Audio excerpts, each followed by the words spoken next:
About 10 years ago, when I was in the midst of toddlers and infants and taking advantage of any nap time I could find, I started this little blog. And then we had this community that was built around this blogging thing. And I got to know some women that had their own blogs and were pouring out their hearts and little anecdotes online.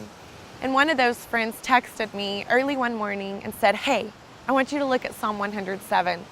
So I opened up my Bible and I started reading it, and I was immediately drawn to it. It's like a really good worship song.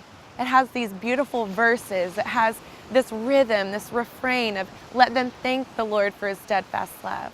It was this epic worship song. And so I was immediately drawn to simply its form. And then I started looking at the content. I started looking at God's steadfast love in these 4 different scenarios. People wandering the desert, people in chains, those suffering from their own folly, and then those caught in a storm. There really wasn't one distress or one season that I couldn't find myself in. I had known the desert, I had known chains, I had known what it meant to suffer from my own foolishness, and I knew what the storm was.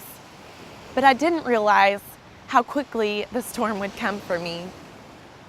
Maybe 24 hours later, I was sitting down at my dining room table, opened up my laptop to start blogging. My son was upstairs. I had taken him to the doctor that morning. He had had a fever. He was just not acting like himself.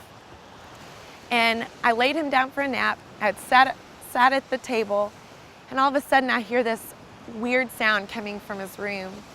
And so I went upstairs to investigate. And when I opened his door, I knew everything was not okay. He was in the midst of a seizure. Thankfully and providentially, Matt, my husband, was there. Normally, I'm the one that's like, if it's an emergency, I'm cool-headed, I know what's going on. But I'm so grateful Matt was there. And I think because I knew he was there, I just fell apart. I didn't know what to do. And I immediately thought of the psalm that the Lord had just given to me. Maybe this is my storm, that something terrible happens to my infant son.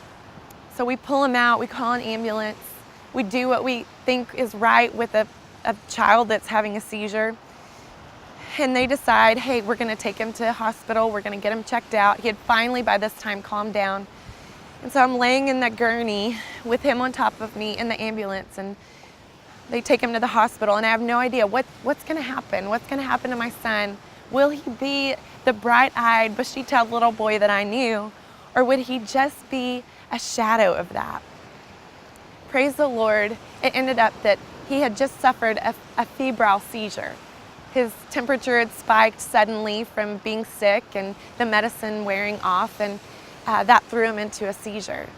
And he never had a seizure again. But I didn't know that at the time. I didn't know what would happen. I didn't know how it would turn out. But I did remember Psalm 107. And the day before, when I had read Psalm 107 and I wrote a little something on my blog, the Lord had given me a picture of this heart being wrung out, almost like a damp towel, and just something flowing from it, like worship. In each of the scenarios of Psalm 107, there are people crying out to the Lord in their distress.